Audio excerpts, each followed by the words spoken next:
ต่ออีพีที่2อยู่พี่น้องเลย เอาเลยบ่ เอาเลย บอกประตูเอาคือได้ยินว่าอัน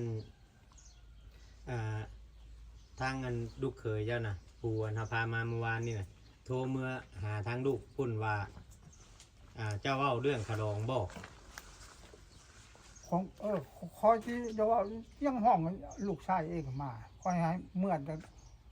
ให้ทำเมื่อของกันนะหัวแล้ว เจ้าไล่ให้เมื่อบ่ คันเมื่อต้องมีฮีได้ไหมไหน อ๋อจะบอกให้เมื่อ จะบอกให้เมื่อค่ำบ่เมื่อน่ะสิเอาฮีทแบบ หัว นี้บ่ มีฮีบ้านกับมันน่ะ อ๋อฮีทบ้านบ่ โอ้เราบอกให้เมื่อวานนี่เด้ โดยคือความหมายนี่สิไปอยู่ไสกับไปให้มันวิทย์นี่เนาะอ๋อ อยู่ใช่ก็อยู่ โดยกันมาอยู่ ให้แป้งคำว่าให้แป้งฮิปเอามา คำมาอยู่นี่เจ้าให้แต่งให้แปลง ให้แป้งไงถือคอยนี่ครับเงินคำขาดก็ว่าอย่างนี้นะ โดย พยายามมัน เว้า เอา ให้ แต่ บ่เพราะว่าเฮา นี่ มาถามเจ้าเมื่อวานนี่เจ้าว่าบ่ได้เอาหยังจะกีบ บอกว่ายังจะกีบ โดย เนี่ยคันว่าเจ้าเมื่อใดอยากป้ารถป้าเห็นโน่ชื่อมาชงนั่นชงนี่เจ้าแป้งกับไผ่แจกกับไผ่ อืมวันนี้แต่เขาบ่ยอมเมื่อ มึงยอมเมื่อแล้วค่อยมึงยอมเมื่อแล้วเอาพอไหมเอาไอ้น้องมา โอ้เจ้าเว้าแบบนี้เนาะ เออ โอ้ถือแล้วผมเราเนาะ แม่น ถือ มา ผม ทำที่ แล้ว ทำของแป้งฮีบางของเมือง ถึกแล้วอยู่ในบ้านในเมืองเนาะ แม่ เพิ่นแปลว่ามาฮิตบ้านฮิตเมือง อันนี้ บ้ มาเจ้าชิลี่อยู่ลี่บูเป็นใดวิทย์ใดตายไปกับโยกกินควายอยู่เลยหลังบ้านใด อ๋อ คัน เขามาตายชาวบ้านอื่นเนาะ เจ้าตายในบ้านอื่น สม มัน มุ จะ ติมัน ไอ้น้อง แบบนี้ จะพ เนาะ บูทำหูกันจะเชียร์คอยไม่ใช่ควายก่อนมันจะก็เขาว่าตรงนี้กับมันตัวแป้งกันชูเช้าได้ก็เอา โดย เขาจะอยู่แล้วหาเงินมา อ๋อ แบ่งเท่าแบ่งแก่นี่ ตัวนี้เนาะที่ว่าจะเว้าว่าอันนำข้าวเจ้าน่ะบางเทื่อเขาเจ้าบ่เข้าใจเขาเจ้าว่าเจ้านี่อยากให้แต่งให้แป้งว่าเว้าเมื่อวานนี่คือว่าบ่เอาหยังแบบนี้ เขา นะ บอกเขาเนี่ยเดี๋ยวเนี่ยบอกมัดลูกบอกเมียมานำมาเช่าเนี่ย อืม นำมาลูกมันลูกชายเนี่ย แล้วบอกลูกเต้งแล้วบ่พ่อใหญ่ ค่าเขาทานยังค่าเขาทานแบบมื้ออื่นเขาจะเข้ามาว่ะ อ๋อ เข้ามาแล้ว อ๋อลูกชายเจ้าน่ะขอทาน เขาบ่มีเวลามา อืมแล้วเขา วันนี้เขาเข้ามาอยู่บ่ลูกเคยมื้อนี่มาอยู่บ่ผู้เอาพามาวานนี่มาอยู่บ่ บ่ บ่ได้มาครับ บัดเขามามื้ออื่นนี่แล้วคนจะเอาลูกคอยหาลูกคอยเอามาเขาก็เชื่อว่าเนี่ยหมอนนั่น เพ เรื่อ ราะ ง คำว่าเขาออกไปหาเรานี่คำเราว่างนี่ให้เราเข้ามาอยู่บ่มื้อ เดี๋ยวเขา อืม เขาก็ว่าคันว่าเจ้านั่นก็มังอยู่แล้วบ่ได้เลย โดย เออ อยู่รบๆซ่อนๆอยู่รบๆลี่ มีขุดมีของอยู่ใช้ก็ไม่เจ้าไม่นายไม่รักไม่หน่วยทำผู้คนมาจากใช้ อืม ชำนุ่งเจ้าอยู่ใช้ นี่ผมเราเลยเราบอกเนี่ยมันถือเราได้เราบอก กันว่า อยากก็อยากของเอามา ๆโดย เอาอ้ายเจ้าโบหรือน้องเจ้าบ่มาหับ นะครับถ้าอยากยืนเอาเนาะ คันว่าอ้วนบ่ไม่เอาที่ไปนี่กูบอกไปคอยสิไหลเอาเงินเจ้าบ่ อืม เอาช่องทางให้เขาเลือกเอา นี่แหละพี่น้องเลยให้ FC เข้าใจนำว่าบางคนเพิ่นบ่จักเพิ่นว่าตั้งประตูนี่อยากได้เงินได้คำลูกเคยมันโมเมนต์เราบอกให้หนีแล้วตั้งแต่เมื่อวานนี่เขาเจ้าบ่หนีถ้าอยู่เฮิงเนี่ยแม่นต้องได้เฮ็ดที่เฮ็ดของ เฮ็ดของบ้านพอบ้านฉันจะฮู้จัก อืม เป็นคนเขาแต่งละแต่งการไปตายจะมีเงินประกอบวันไพ่ อืม เนี่ยเจ้าจะอยู่ชื่อบ่ได้คือลูกเขาเองกันได้แล้วน่ะมันชำนวนมันมีแล้ว โดย แต่ว่าเคยบ่ได้ อืม เขาก็ว่าช่องทางได้ เขาบอกแบบมันถือกับระบบบ้านแล้วนะ แบบบ้านไหนก็คือกัน แม่น คันอยู่ชีมันแบบคนหัว คนตกหล่น แม่นคนตกหล่น ว่า กัน บ่มัก คันสิเว้าทางภาษาไทยกับคนต่างดาวพี่น้องเอ้ยอันนี้นะบ่มีแบบได้บ่มีบ้านบ่อนอยู่บ่อนเซาบ่มีสมโนตัวเลข บ่มีเจ้าโคตรลุงตามายืนเอา แม่น ปกติเฮาไปเอาลูกเอาเมียนี่เฮาต้องนำมาหาเจ้าโคตรลุงตาถึงนันญาติพี่น้องเนาะ คันพ่อแม่เจ้าหมดแล้วก็เจ้าน้องเจ้า แม่ ลูกหลานเจ้าคนหนึ่งสองคนมาค้ำประกัน โดย มาหับ แล้วก็เงินค้ำกับหาเองเลย อัน ผม นี้ ไม่นก คือ คน เรา จะเอานำมัน ดีสุดแล้วเนาะ ดีสุดๆได้ ดีสุดๆแล้วพ่อตู่นะคือเจ้านี่ดีสุดๆแล้ว คัน ว่า ว่า ให้เขาพากันหนี้โลด เขาก็นี่ลูกคนมาทำเอาเก็บน้องเขามา โดย ขณะมันวิตตัวนี่ฉันกันยูนี่แต่กับแดงเห็นนังเป็นยุ่งแล้วขอเนี่ยตายเพราะ เขาก็บ่หนี้แล้วเขาก็เมียว่าสิพาผัวมาเฮ็ดหน้า เนี่ย ประ อัน ตู นั้น บ้านนี่ คนจังว่าเอาลูกข่อยมาเอาเขามามื้อข่อยให้มาแต่เช้าแหละ หน้ากับมีน้องปลาก็มีเมียก็เว้ากับผัวเนี่ยนะ มันบ่มีหยังมีแต่ปากมัน ว่าซั่น เออเชื่อมั้ยโจก็มาเห็นตัวจริงน่ะมีดีบ่ มีแต่ปาก ภายหน้ามันมีเลยบ่จักอันจักถุง เด้อพ่อตู้เด้อนี่ลูกสิเว้าขอเว้าแน่นี่เด้อ เออ อย่าหายอย่าว่าลูกเด้อคือสมมุติเนี่ยนี่เด้อพ่อตู้เด้อเว้ยหมดนี่เนาะเว้ยหมดเนาะเราแบบว่าเคยเฮ็ดผิดเฮ็ดเลวกับพ่อกับแม่มาก่อนนี่คือมื้อนี้นี่เพิ่นมีคันหาสามากราบขอขมาพ่อนี่สิให้อภัยลูกอยู่บ่สิยกโทษให้อยู่บ่สิ่งที่ผ่านมาหะนะ มันกับน้องเว้า มีคันหามาก้มกราบพ่อให้พ่อ นั่นก็บ่ฮัดโตะเก่าขอเอาโตะเก่าเขาเว้าเดี๋ยวนี้สิกราบยังก็บ่ได้ เป็นแนวใดพ่อตู้ตัวเก่าคืออีหยัง โตะเก่าเลยว่าอยากสมัครชมมาคอย โดย อยู่ดีบ่ในมือแจในใจคอยแหละ อ๋อ มันก็บ่ดีบ่ได้แหละคนฉันได้ขอสิให้นี่ ชมมาแบบไรประตูนะ อ้าวอย่างว่าอันสบัดมาเฮ็ดกระพอกับแม่ผ่านมาให้นิมุกดีใจนะ อืม โอ้บ่ได้บ่เฮ็ดหยังคะแนนบ่เฮ็ดคะแนนโตก็จักเปลี่ยนก็เปลี่ยนรถตัวเก่า อ๋อตัวกินเหล้านี้ คันบ่เปลี่ยนอันนั้นก็ คำบ่เปลี่ยนกินเหล้านี่คือบ่ให้อภัย บ่ได้อภัยจักดิ คำเราเปลี่ยนกินเหล้านี่คือว่าพร้อมให้อภัยทุกเมื่อบ่ คันวานเปลี่ยนกินเหล้ากินยาเฮ็ดเวียกเฮ็ดงาน โดย คือแต่ข้างผ่านมา อ๋อคือแต่ก่อนเนาะ เอาอภัยอยู่ โดย ใช้คันเนาะเช้าก็แล้วก็บ่เฮ็ดหยังคือขี้ใต้ซะอีนี่ อืม ลังถวยลังช้ำซังของพวกนี้กัน โตนั่นคว้ากันหางนี่เยอะตายกินเหล้ามารู้เว้า กินแต่แห้งน่องแบบนี้บ่ โอ้ก็ไปพูดกินแห้งอันพี่นา เรื่ ง อยกินแห้งพี่นาง ก็นู่นเพิ่งกันน้องเคยกินแล้วว่าจะว่าเลยว่านี่ชูมากินมูนกินบังไผมากินบังมูนกูนี่เขาบอกมา อืม อะไรเขาเนี่ยคันลูกคนนั้นนี้แหละแล้วพอให้เขาจิตกท้องกับบ่มีข่อยให้พระ โด เอย ก โดยโดย เออ ได้กินเหล้ามาแหละพานไผ่พานเคย โอ้ ไล่เขาหนีบ่อยากให้เขามาเหยียบมูนเหยียบมัง บ่ ก็เราอย่างคนอื่นหนีจากเล้าเดี๋ยวนี้นะ แท้มีแต่เขาเรียกมาเขานี่ เป็ เลย นให นะ ญ่คนหนึ่งในเฮือนนี่ แม่น แน่มาเขานี่ปั๊บเรียกเอ้าพอขึ้นอยู่ใช้บัดนี้ โดยแม่นของเจ้า ถือว่าน่าจะเว่ามานะเพื่อน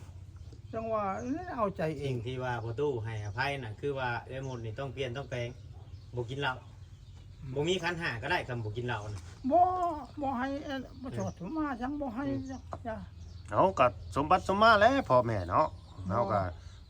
ปฏิญาณตนแล้วว่าสิเฮ็ดให้ได้บาดนี้สิเลิกกันคนแบบว่ามีความตั้งใจรีได้พ่อตู่ก็ต้องเฮ็ดได้ได้ มานี่คอยไปเงินหน่อยพาไปพระราชก็ไปเฮ็ดแต่ว่าเงินมันเองกว่าเงินบ่มีก็เอาน้ำลูกคนผู้เฮ็ดอันนี้ไปเจ้าของบูชายังให้ อืม พักแน่ไหนมาคือนะมื้อหนึ่งช่องมื้อมันเลยเขาเอาเด้อลูกเจ้าโอ้ยมันอย่าบ่เป็นอย่างนั้นคอยจะว่า อ๋อเมื่อเช้านี่นั่นที่เจ้าบอกในตู้ไปนี่ให้ไปเอิ้นอันสองคนนั่นมา บอกให้ได้ก็บอกลูกชายเจ้ามา ฮะ แล้วก็มาว่าสิบอกคีดบอกคล้องตัวนี้ เออ แล้วเพิ่นได้เข้าใจว่าเจ้านี่อยากได้เงินขลอง อันลูกเคยบอกว่า แม่น ยังบนมา ท่านน่ะมาตัวหน้ากันหักแต่ว่า ยังบนมา ตื่นก่อนนะ โดย ตื่นก่อน เรื่องเงินคาดองมันคือเขาว่าลูกยังไม่นานจ้ากับช่วยเฮ็ดใช่ขัน แม่น มันใช่ก็ยาคันนั้นว่าที่ตัวเท่าแก่นี่บ่ได้ อืม มุ้ยขันมันมีเฮ้ยคาดองกันโอ้ยเสียเท่าแก่ที่มันได้เท่ากันเสียเท่าแก่พอกันปรึกษาไปแล้วมาบอกว่าเช่า คันเว้าแบบนี้นี่เอาทั้งลูกเคยลูกสาวและสมาฟังนำกัน อืม เนาะพ่อตู่เนาะ อย่าให้คนแป้งเอามันนี่ก็โอ้โห โดย บ่อะไรก็จะให้แต่งเอาลูกเคยมันโมเมนต์แนวเนาะ คนละครจะถามทั้งนั้นเขาว่าเลยอันชูหามูหามัดหา เงินเท่าแกนี่ครับไปอยู่นำกันซื่อนี่บ่เสียจักกี่ผู้เอาเท่าใดให้เลือกเอา อ๋อพอตู้ยืนก่อนเสนอให้เลือกอีกแต่ว่าท่านี้เดี๋ยวบ่ได้เสียหยัง หืม แม่น ถ้าอยู่ได้ให้หาเงินมาเสียให้เขาให้แก หาเงิน น่ะ มาแต่งเอาแปลงให้มี แม่น บ่มีอันอ้ายบ่มีพ่อก็มีน้อง โดย มีลูกมีหลานมาหับห้อง โดย บ่ได้แต่งมีนี่ก็คะแนนเฮาแล้ว มาหาห้องคือว่า อัน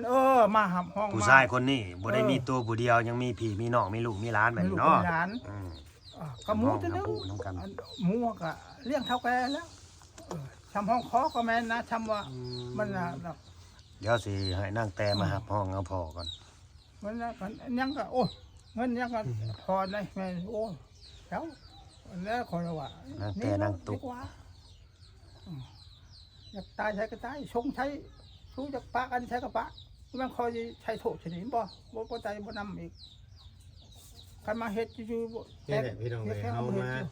ฟังความจริงจากปากประตูเพิ่นก็มันถึกปฏิประตูเอามาตั้งเกิดแต่จอยนี่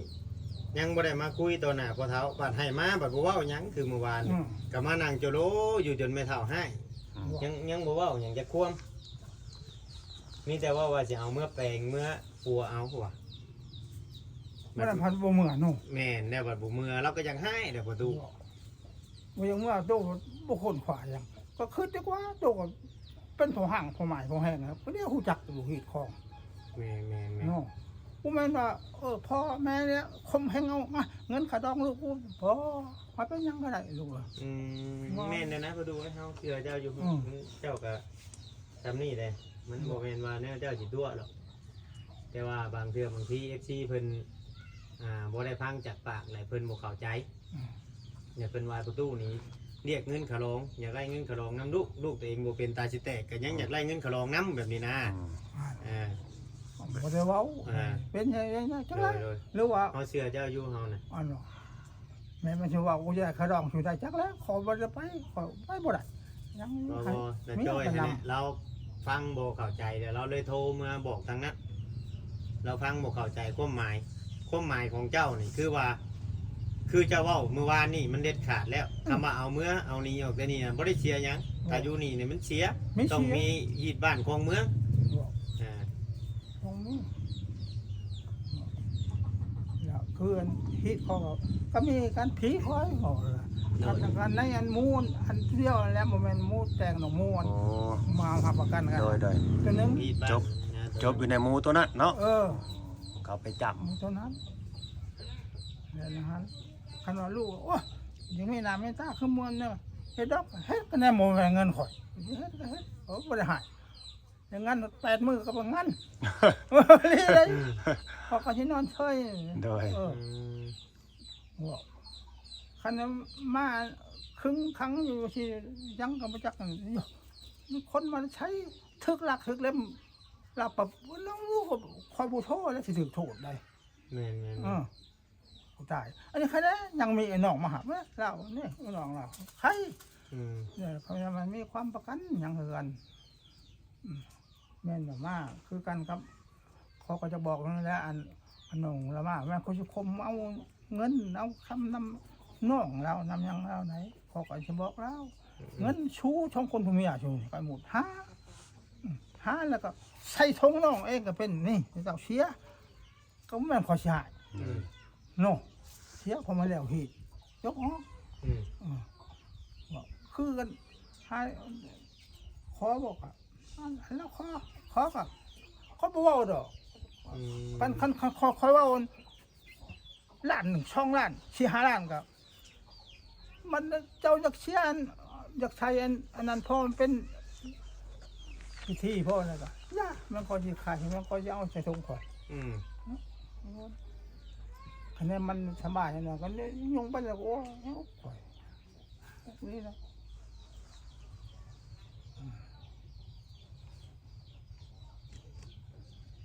คนเอาละเจ็บโชว์โอ้ย เจ้าของก็เจ็บโชนอ่อนแออยู่นอกประตูเนาะ โอ้โห ที่ว่าเนี่ยไรอย่างนี้เนาะมาฟังประตูมันเบาแล้วก็มันเนี่ยมันแมนนี่ที่ว่ามันถูกเป็นทุกอย่าง แต่ว่าบอกง่ายๆว่าแต่จอยกับไอ้หมุดนี่เรายังบ่เข้าใจประเด็นบ่เข้าใจความหมายมันมาพังกับบ่ปาก เงินเดียว ก็ยังฉูกยาอยู่บ่ประตู โอ้ย อืม อ่านจ้าถูกทาง ยาปลูกยาเมาเนาะ แต่คนตะกี้เนาะ ยาซ่องบ่สุบ่ โอ้ยโอ้บอกมีเพียง มันบ่ได้บ่ยาชอง โอ้ยบ่ได้เลยชุบบ่ได้ สุบ่ได้เลย สูบบ่ ไอ้ ได้ ทั้งไอ้ทั้งสารพัด โอ้ มันบ่แล้วอันนี้ป้าโทษครับต้องห้ามขันแล้วกุ้มได้มื้อนึงคุณ กรอบหนึงก้มมือหนึงบ่ โอ้ มือละกรอบ มืดพุ่นแล้วนี่ลูกที่มือเช่าบ่ได้สิชุบอีก สูบทีละหน่อยได้สูบทีละหน่อยแล้วมอดไว้อย่างนี้นะเราบ่ได้สูบเบิดบาทเดียวกล่องหนึงเลยนะ อื อัน ม มันอันนี้เป็นตะกินได้พวกได้ครับ อืม ไว้แรกอีกแรกมาชน้องกับชุบกับช่องแล้วไว้มือเช่ากุ้ม เลย อันนั้นโอ้ยอยู่ใต้แล้ว ใกล้บ่ได้ตัวนั้นเนาะ โอ้ยมันมาใส่เอ้าแต่ว่าเขาว่าพูดเป็นทหารตะกี้ก็ขึ้นลงแจ้งขึ้นยังกับเขามาถิ่มยาช่องเลยก็ยาเช่นเขายาช่องแรกน้องงู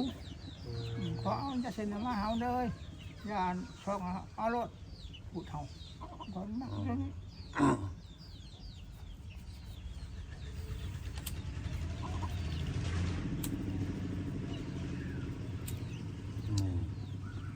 นี่ มันใบตองจิกบ่เจ้าท โอเค ำใบตองจิก รู้จะต้องเมียหาให้ เมียหามาเลยสูบใต้เนาะ ให้ เมียสูบบ่เมีย โอ้ บ่ได้สูบเนาะ เชี่ยวหนัก เคี่ยวหมากไปซื้อเนาะโอ้ เปลืองเขาพูดว่าเขาพูดว่าเปลืองเขาก็ต้องครับแล้วนั่นมาเถอะ บนอยู่บนเช้าเราเพื่อว่าคนเฒ่าไปสะดวกมาง่ายอยู่น้ำของน้ำพี่น้องเลยเป็นนี้เป็นที่อะไรคนคนเป็นว่าเป็นยัง ชัดเจนเด้อพี่น้องเอ้ยเราก็ได้ว่าเบิดนี่เนาะบาดเนี่ยมีแต่สิไปตามลูกเคยกับลูกสาวเพิ่นมาตามลูกเคยกับลูกสาวมาหาเนาะมาฟังพอเฒ่าสิบอกอีกเทื่อนึงเนาะที่สั่งสอนสิบอกอะไรเนาะ เขาช้ำคนนี่แหละมา ที่เราเว้าเนี่ยโดยที่เราเว้ามานี่ก็แม่นเบิดแม่นของเราเบิด มาเท่า อ นี้ ยู่ไสก็คือกันพี่น้องเอ้ยฮีดบ้านคลองเมืองน่ะอยู่ไสคื นี่ อ ก็ กัน ชุมเฮามาแต่เมืองชนกู แบบนี้นะ มาแต่เมื จะ อง ได้ ชน คือกันเขาเจ้า โดยบ่ได้มา ถ้ ทาง เป็น นี้ ไปเป็นเคยเนี่ยต้องได้รู้จากที่นอนบ่นอนปลายเท้าก็ยังประมาณนี้ที่ไปที่มานะของคนคนนั้น ญาติพี่น้องมาส่งมา ต้องมีญาติพี่น้อง ส่งมารับรองเนาะจาก คือนี่บัดต่างคนต่าง รับเลี้ยว ก็แม่นอยู่เราบัดคือกรณีไอ้จอยก็ไปหมดเนี่ยบัดพอห้ามความหมายหั้นนะพี่น้องไอ้ประมาณนั้นมันก็สิบ่เข่งครัดแล้วก็เข้มงวดนะจังน้อยถ้าว่าเป็นผู้บ่าวผู้สาวนี่นะ คือแต่พอแต่แม่แบบว่าเข้ากันตะมิดนะก็มันสิบ่ง่ายปานนี้อันนี้คือง่ายแล้วอันนี้นะง่ายได้แบบเพิ่นก็ เป็นมีความมีกลัวมาแล้ว เคยมีความไม่ครัวเพิ่นก็บ่ได้แบบว่ามากเรื่องมากบ่ได้มาจูจิจุกจิกบ่ได้มีเกาะผูกมัดบ่ได้พูดฮีคือเราเว้าอันนี้คันสิอยู่หรือสิไปเพิ่นก็มีทางเลือกให้พอแห้งเลยแต่ว่าเฮานี่เข้าใจกันเขาสิไปครับบัดบ่มีบ่อนไปบาดนี่ ได้กินอยู่ใส่ สองผัวเมียนี่กันสิไปบัดบ่มีบ่อนไป เงินก็บ่มี เสาก็บ่มีเงินเสาของ สิไปเช่าห้องบัดบ่มีเงินเช่าห้องบาทนี่งานก็บ่มีอ้าว เขาก็ต้องซื้อ เขาก็ต้องซื้อ ของก็ต้องเสา นี่แหละคือปัญหามัน ที่เราทนอยู่เราบ่อยากไปเนาะ ก็สิกลับไปอยู่นำมันลูกอยู่พุ่นก็บ่ในกรณีว่าทนอยู่นี่ก็แม่นอยู่ทนอยู่เจ้าก็ต้องมีเงินเจ้าก็ต้องหาความอยู่ความกินเจ้าบัดกินแต่ละมื้อเขาน้ำซ้ำปลาได้จะกินน้ำไผจะซื้อกินเองบ่หรือว่าจะเอามาอาศัยแบบ พี่น้อง พี่น้องอาศัยป้าอาศัยลุงบาดมันเป็นนั่นน่ะได้คือเป็นเฮานี่ก็โอ้ลำบากใจพี่น้องไอ้แบบนี้ลำบากใจขนาดแต่ แต่ว่าไอ้จอยพวกเราคิดหรือบ่ในมุมนี้ นอนก็บ่ได้รับเลย นอนก็บ่รับพุ่นแหล้ว คิดหลาย โอเคพี่น้องเอ้ยสิได้จบคลิปไว้ซั่นนี้แหละ อีกอย่างว่าเอาไปเอา ทาง เอา คนใหญ่แล้วบอก โดย กันน่ะ จะได้หูกันแล้ว เดี๋ยวลูกสิออกไปหาอันนั่น อืม เพิ่นแหละ อยากให้เลือกเอา โดยว่าที่ลูกเคยเจ้าพุ่นแหละประตูไว้สิออกไปหาเพิ่นก่อน อันนั้นทางช่องเส้นนี่ เพราะว่า เลือกเอา โดยเพราะว่าเมื่อคืนนี่เพิ่นพากันไปนอนอยู่ในเถียงเมื่อคืนนี่ อันนี้ก็เนี่ยอันพยางยงมุ้งเที่ยงมันตก โดย ว่างจังซี่ แม่นไปนอนอยู่ในเถียงเมื่อคืนนี่แล้วคืนตะมิดน่ะนอนอยู่ก็นอนอยู่น้ำมันป้าเพิ่นบ่หรือน้ำมีหยังแหละในเฮือนต่ำอ่ะนะ ให้อยู่ดีมีแห้งสุขภาพแข็งแรงเด้อพ่อตู่เด้อ ว่าชวนเขาพังเรียนโลด โดย ช่อง โดย ทางนี่ โดย แม่นพอคงพอให้ได้ โดย ว่านี่ก็ทึกใจโตทึกใจเพื่อนโตอยู่ก็มี โดย เพื่อนจับ เดี๋ยวจะได้บอกรายละเอียดเพิ่น แล้วก็ครับน้องเล่ามือช่างไผ่ขันพอยังกับพอแล้วมา โดย นี่